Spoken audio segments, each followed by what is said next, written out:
Hello and welcome to the most highly anticipated sequel in podcast history. Well, I think so anyway. Back in January 2020, I had the immense pleasure of sitting down and chatting to two Sun Hill legends, Sally Rogers and Chris Simmons. At the time of recording, Chris had just finished working on Hollyoaks and Sally on Cold Feet, and they were just about to embark on a very exciting theatre production, with Chris starring in Sally's debut play, The Still Room. Little did we know at the time just how much was going to change in the world in a couple of months with the coronavirus outbreak and national lockdown. But after 2 years of perseverance and patience by these talented creatives, including former The Bill director Nigel Douglas, The Still Room finally makes its debut at the Park Theatre in London, that's right next to Finsbury Park Station, on June the 1st. The show is on until June the 25th, and you can book tickets now at parktheatre.co.uk. So to celebrate, I've dusted off parts 2 and 3 of their podcast from the archives, and you're in for an absolute treat as they discuss The Still Room in more detail and plenty of Sun Hill memories, which is where we kick off in part 2. So sit back, relax, and enjoy the return of two legends. You know, it looked amazing. Yeah. If you watch the last couple of years, visually, it looked phenomenal. It was a little bit mysterious as far as Sally and I have been on it when it's been in a lot more doldrums periods where you're thinking, fucking hell, have you read this? Jeez, I've got to say, you know what I mean? Yeah. But not towards the end. So that was the only thing that surprised me. So I think, unless I've got it wrong, it was more of a financial, it was more of a, It's expensive to make, wasn't it? Let's be honest. Yeah. The big old family to feed. Honestly, the warehouse that we filmed it in was huge, and you'd go into that canteen in the morning and it was bursting at the seams, you know. Yeah, to the point of the Christmas parties, you'd never talk to everybody, it was just too big, you know. I went to Germany with the Bill to film an episode, which was great. Socko Leipzig, yeah. With one of the writers there, I got really friendly with him. He's now a consultant at Hollyoaks, and he phoned up and said, would you be interested in this part? And again, it was all about the part. The part was one, like, I got offered a part on Hollyoaks a few years before, but it was to play a paedophile for a long time, and it was my head couldn't get around it. But this part was just a very charismatic, disgusting racist, basically. Yeah. And, you know, just says all the right things, touches you, you know, makes you, charms the life out of you, just says the odd thing that makes you go, bloody hell, did he really just say, you know? Yeah. And grooming. So when I read that, similar to like Sales, I was really thinking, this is a dream role. This is an absolute dream role. They didn't want the panto villain. They wanted him to move in and be absolutely lovely, but it's just slowly brainwashing you, you know? So I just thought, wow, that's really great. I love how still you were in the part. Yes. I mean, that because it's hard to do, isn't it, as an actor, when you're saying some pretty outrageous things and be so still. Yeah. You know, because you're not a still guy, are you? No, not at all, not at all. Oh, thank you. My agent said that about All or Nothing. He said, he said, for someone who's so like this, you really know how to contain it when you need to contain it. I was like, that's great. And do absolutely nothing, because it's not my natural thing to talk. I'm normally like all over the place. For me, it's all about, you know, don't get me wrong, we've all got to pay the bills and we're all working actors and, you know, and the bill was wonderful. But my goodness, the first thing for me now in my 40s is always the part. Do you know what I mean? It's the part of, you know, you can't wait to say, come and see this, you know, it's a really great, you know. And others, I guess you just do, don't you? You just, you know, don't get me wrong, I still feel like I'm lucky enough to work and be offered work. And some jobs you just think, you'll do it, but you just sort of switch off a bit creatively and, you know. And I still get a little bit thingy with casting sometimes, and I love casting directors. It's nothing specific against them, but sometimes some actors can do one thing, and then other actors, sometimes you think, well, just where is he from? Don't worry, I'll go and learn to, do you know what I mean? And I'll come and try and make it. But sometimes, unless you're in that absolute elite, where they give you opportunity to do anything you want because you're so elite, sometimes it's like, if I could say one thing to the business, it's like lots of different actors can do different things, but you've got to give them a chance. You've just seen them do that thing. Do you know what I mean? Yeah. A phenomenal performance you gave in that EastEnders Christmas special. Oh, yeah. I mean, that, because we're talking... See what I mean about the squirming? Look, her head will just come back up through her neck any second, and there it is. I told you. If you want Sally's kryptonite, look. If you want advice, that's uncomfortable. So. Yeah. Exceptional. Thank you. I work with a director on Hollyoaks called Toby Froh, who who directed Sally's episodes and couldn't speak highly of her. Thinking she was very, very classy, and all her choices were just like thought out, truthful, and it was like a little one-off, wasn't it? Yeah, well, that's it. Yeah, and Toby had rehearsed it and wanted to shoot it like a small film, really. That we were able to rehearse it because he was smart, actually, because we were on a roof at 1 a.m. in November. It was no joy there at all. Yeah, he's very calm, wasn't he, Toby? Yeah. The right director for that sort of, you know. Yeah. What was the telly you grew up watching? Was there anything what inspired you both to want to act? Because you're both brilliant TV actors. Not everyone can do it, can they? There's acting on stage, there's acting on screen. Was there anything or anyone that inspired you both growing up to want to do what you do? God, I don't know. I mean, I cut my teeth admiring Bond girls, you know. I do. Oh, wow, I love it. Yeah, just if I ever go swimming, I have to pretend I'm a Bond girl in order to do any lengths to motivate myself. So don't tell anyone that. Oh yeah. What's your favourite? The one in the bikini that has the knife down her. Ursula. Yeah. Sean Connery's. Yeah. I met Sean Connery once. Did you really? Yeah. Wow. And he said to me, "Hey, Chris." And he spent some time in Cardiff. He said, "Fuck, I forgot the joke." Come back to it. One of my favourite ever movies is Kes. So all those black and white kitchen sink movies had a tremendous effect on me. The realism and the naturalism of that acting. But then I really wrestle with that as a style, because sometimes I watch acting and think, well, my mum could do that. For me, great acting is naturalism, but just with a kiss of something interesting on the top of that. Which is why I love character roles, because you can just have those little idiosyncrasies and just the things that make it really interesting to watch. Yeah, like the character that Sally's got me into play, just how to make not all the obvious choices, because we're flirting with the idea of giving him a stammer, and without but just how just gently it can be put on, and how if you get something like that wrong for an audience, that's all they'll see throughout the whole show. Fucking hell, didn't that, you know what I mean? It's just got to be so.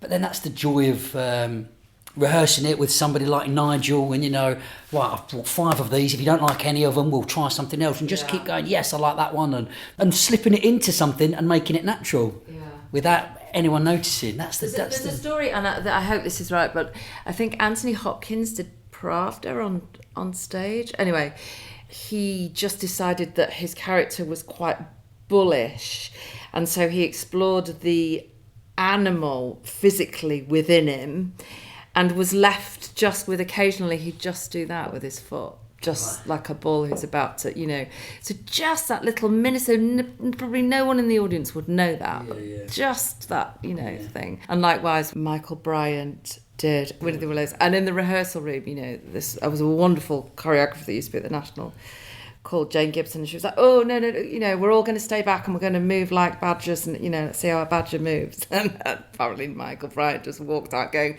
"Badgers move like me. see you tomorrow." So it's either for you or it's not for you.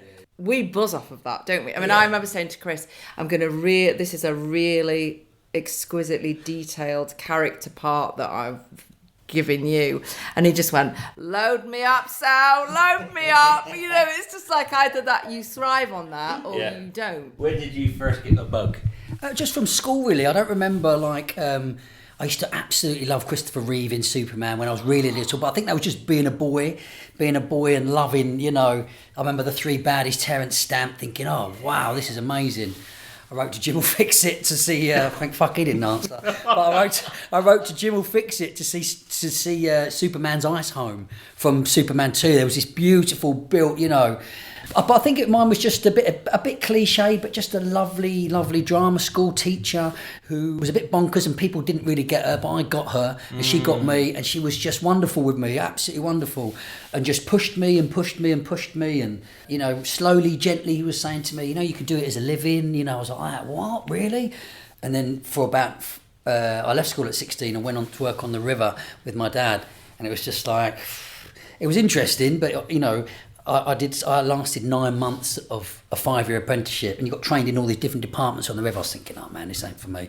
I couldn't even throw a rope over a bollard, do you know what I mean? to tie the boats up and stuff. I was just shit at everything. So I left it. I was going to go back to school and do A-levels and drama, and then go to university. But I went to an audition for a drama school, and that lovely teacher helped me through 2 audition speeches, so she virtually got me right into drama school as well, to the point of I did exactly what she told me to, and that's what got me into drama school, which was so that's how I got into it. Yeah.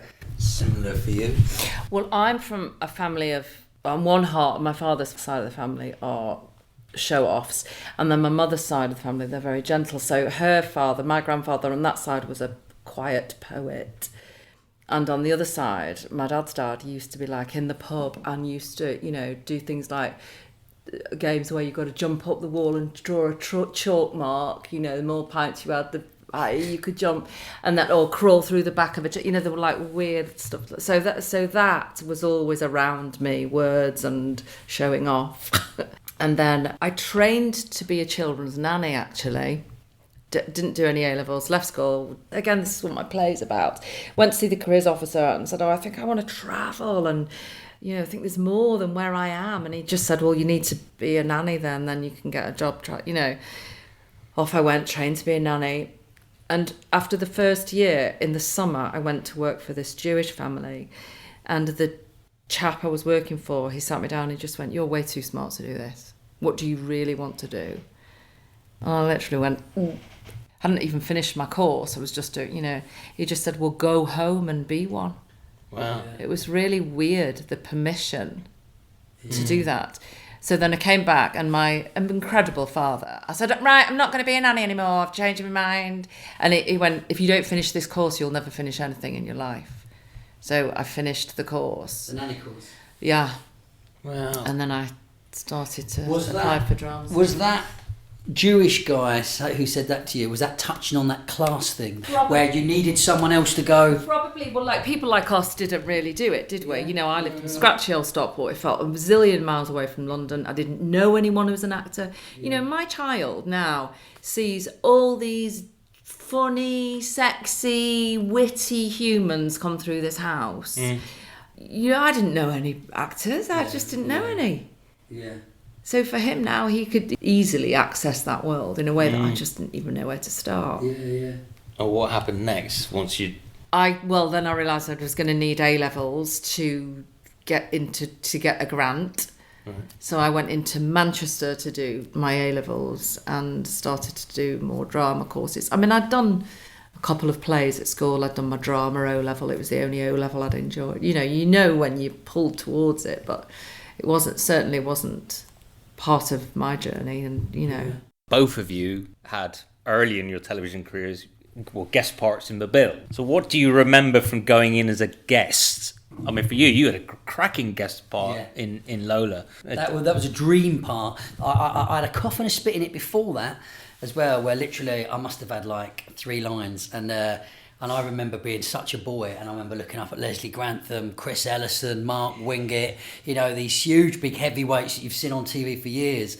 And I think I robbed one of their houses, or I burgled Denise Van Hout's house. And I just remember, you just didn't feel part of it at all. You're literally, such on the edge of it, aren't you?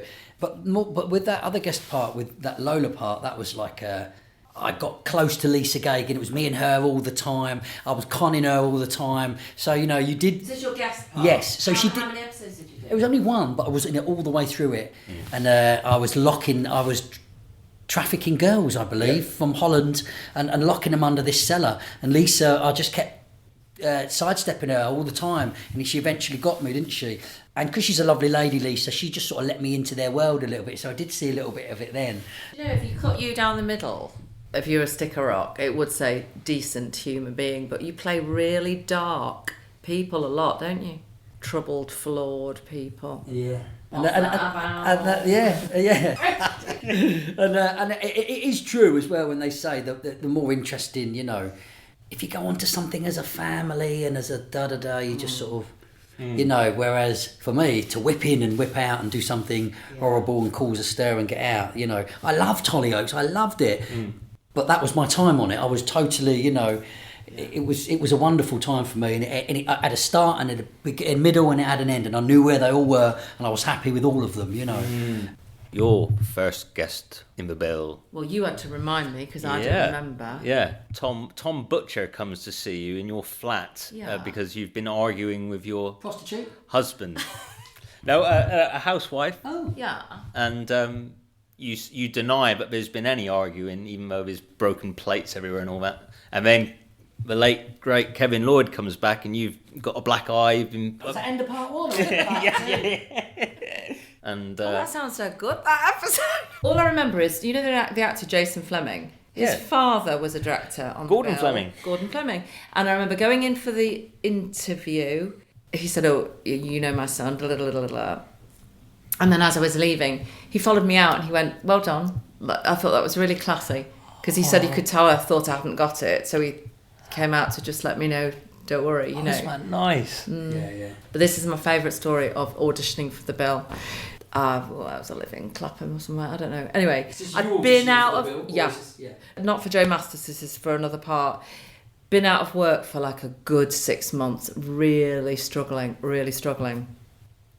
And in the old days, you used to walk in and people would go, "So, what have you been up to?"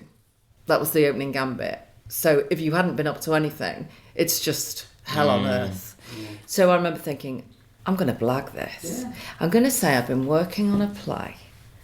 And I'm going to say that it's about, thinking, I've got to think about, you know, the themes in case they ask me that. And I'll say where it is, and or be careful about who the director is, because they might know, you know, bloody Walter Mitty.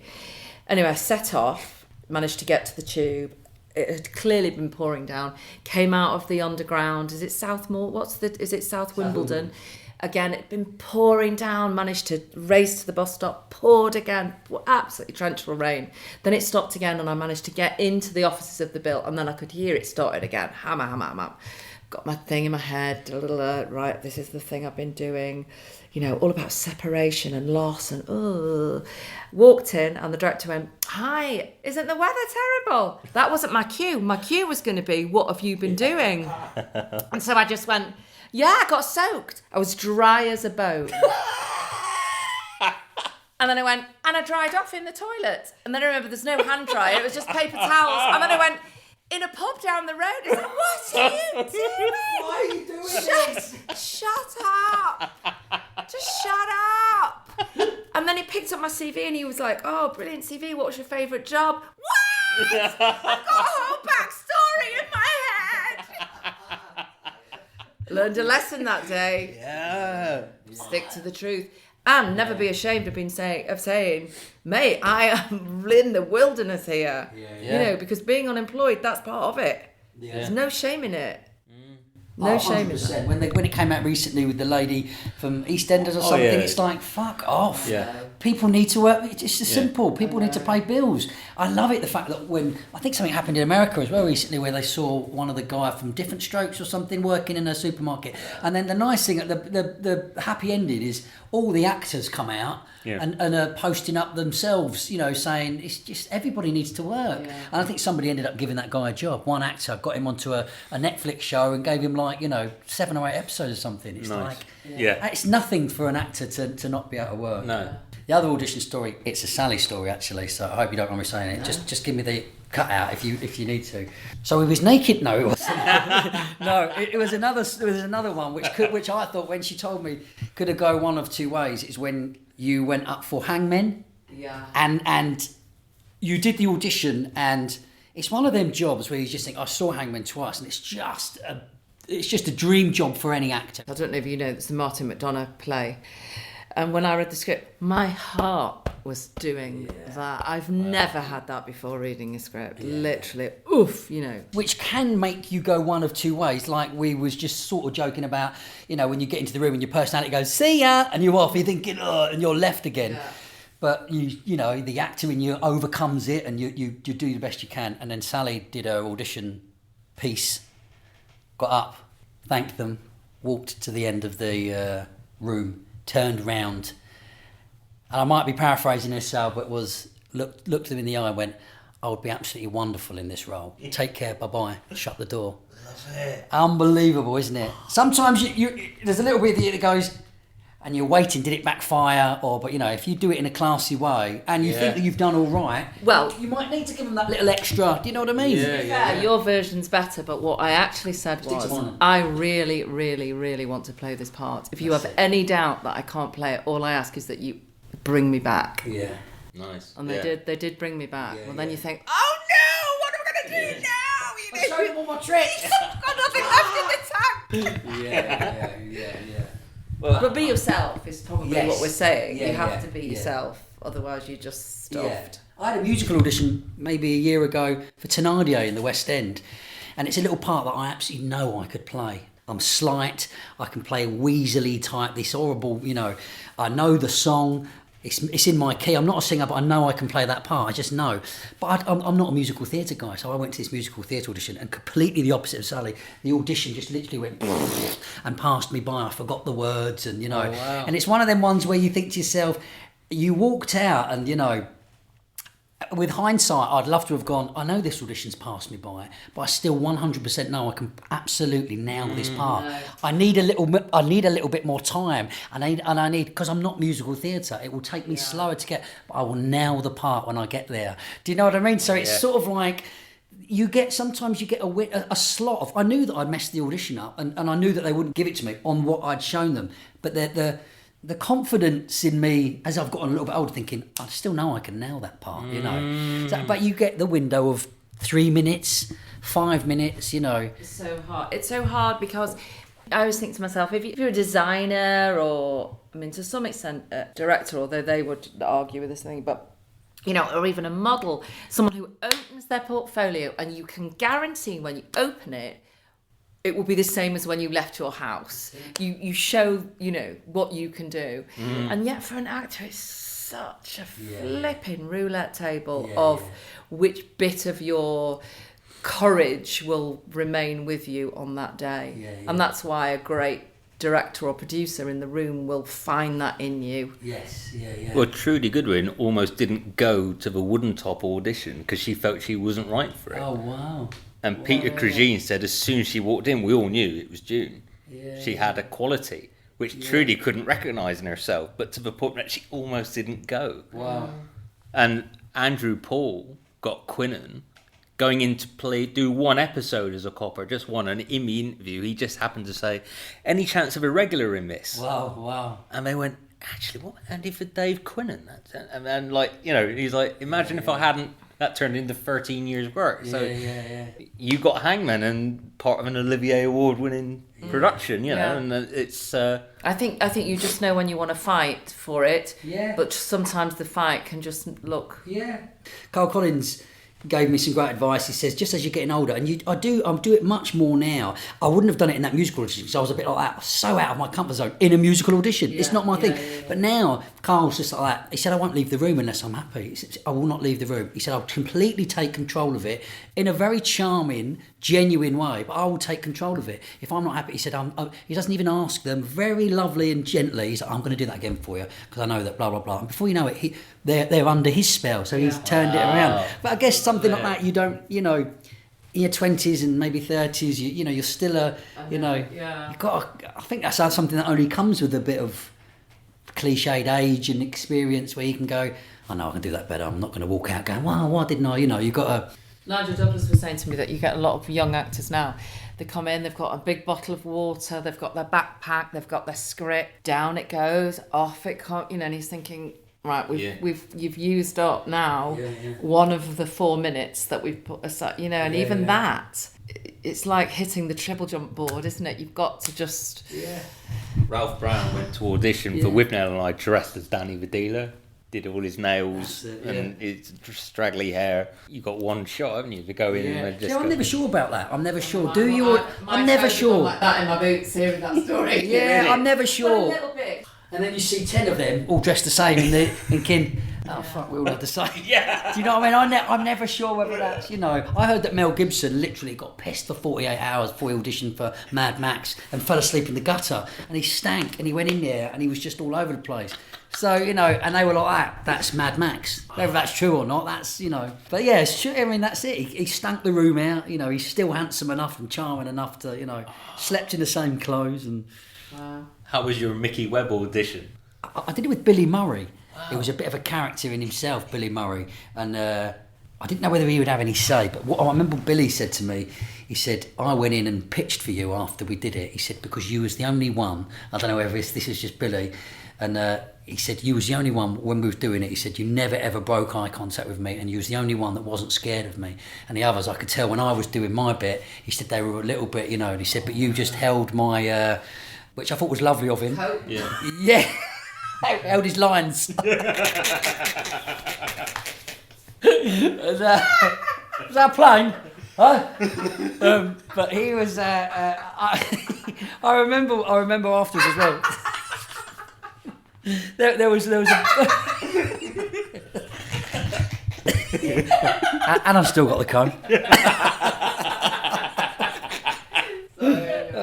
But I remember afterwards there was a really ginger guy and a really dark haired guy who had gone in. So it was obviously whatever they wanted to. Do you know what I mean? And yeah, that was it. But you found with a screen test, it was, I don't know about whether it was with you, Sal, but when I was one of the last ones to go into the bill, it was 1 in, 1 out. One guy had left and I'd gone in, and it's like you film a scene, and I loved doing it that way because it wasn't an audition. You didn't have that awkward little, you know, what's my personality going to do? Is it going to naff off? Am I going to charm? Am I going to have enough time? We rehearsed a scene. You put a scene together, so you got the chance. Shoot it? Yeah. Wow. And then the scene gets sent up to the boss, the agents, the news agents, and then they obviously do it from there, which I found was a much nicer way of, That's why I quite like the self-tape. So I don't know how you feel, because you will put across the best thing. Well, you can sign it off at least, can't you? You can sign it off, yeah, but you also don't get to go in and be, you know, daft or silly or charming. Yeah. They don't get to see you, but they get to see what you can do. There's more to come from that interview recorded back in January 2020. Apologies for the occasional microphone rattle as I hovered between those two legends. And it's just dawned on me whilst editing this updated version that was the last time I interviewed anyone in person for the podcast, not on Zoom. So much has changed for us all over the last 2.5 years. I'm so pleased that the Still Room is finally making its debut at the Park Theatre. The amount of passion that Sally, Chris, director Nigel Douglas and the rest of the cast and creatives have for this production, I cannot begin to imagine how much it must mean to them that on June the 1st the play will finally be seen by audiences. And I hope that you will join me in supporting the legends and seeing the play. It's on between June the 1st and June the 25th, and you can visit parktheatre.co.uk to book your tickets. There's more gold dust to come in part 3 of this eagerly anticipated trilogy between two Sunhill legends, so stay tuned for that. In the meantime, take very good care of yourselves. Thanks for all your support. Bye for now. Hello, this is Ben Payton, and you have been listening to The Bill Podcast. Produced and presented by Oliver Crocker. Co-produced by Ben Adams, Sarah Kuiper, Alex Mockler and Simon Wolfe. Executive produced by Ben Ashmore, Daniel Christopher, Alana Dewar, Andrew Dyack, Paul Dunn, Dan Evans, George Fairbrother, Stuart Gibbon, Luke Hegarty, Edward Kellett, James Ledane, Lucy McNeil, Stuart and Jen Morris, Claire Norbury, Justin Pitt, Tom Sherrington, Angel Stannard, Patrick Stratford, Sarah Went and Michael Weil. Brought to you in association with GeorgeFairbrother.com and Misty Moon Events. Signed copies of Oliver Crocker's book Witness Statements are available from DevonfireBooks.com.